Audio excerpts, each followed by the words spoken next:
crois que je suis averti par le président, je vais être très bref.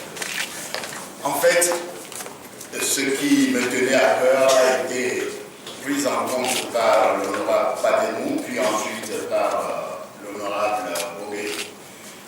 Mais je voudrais nous rappeler ceci, que certes, il y a d'autres corps importants autour.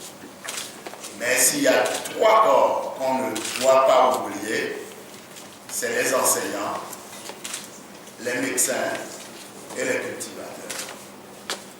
Pourquoi? Parce que moi, toute mon absence a été marquée par ça. Si je ne suis pas devenu tailleur ou autre chose, c'est l'admiration que je vouais à l'infirmier d'État, c'est l'admiration que je vouais à mon maître d'école primaire. C'était pour moi des références. C'était des gens d'une certaine tenue.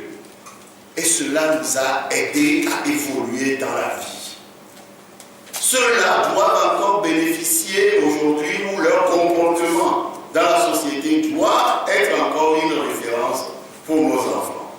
C'est pour cela que, monsieur le ministre, je voudrais que ce problème des enseignants vous tienne à cœur et que des solutions soient trouvées rapidement. Mes amis, mes collègues l'ont déjà dit, reprenez les dialogues avec eux et trouvez des solutions. Nous, quand on était enfants, il n'y avait pas de subventions pour les maîtres et tout ça.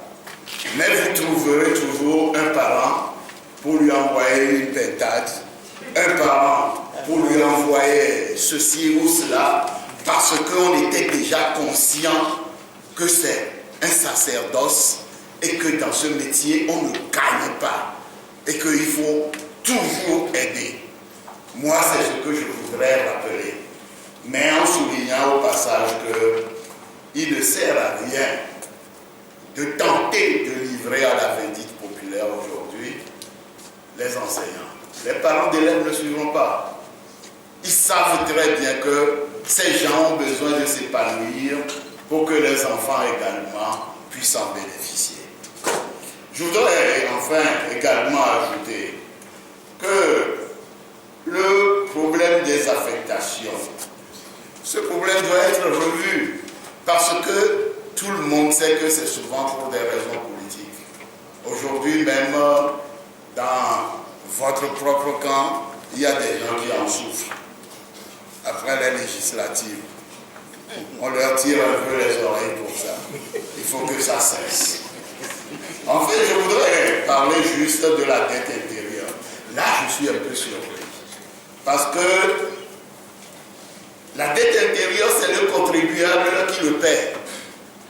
Lorsque on reverse ou bien on retient les cotisations sans pouvoir payer les allocations familiales à cet enseignant, cela veut dire que ce contribuable a payé 2 fois.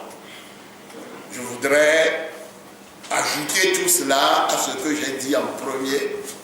Prenez soin des enseignants, prenez soin du corps médical, prenez soin de nos parents cultivateurs. Et je vous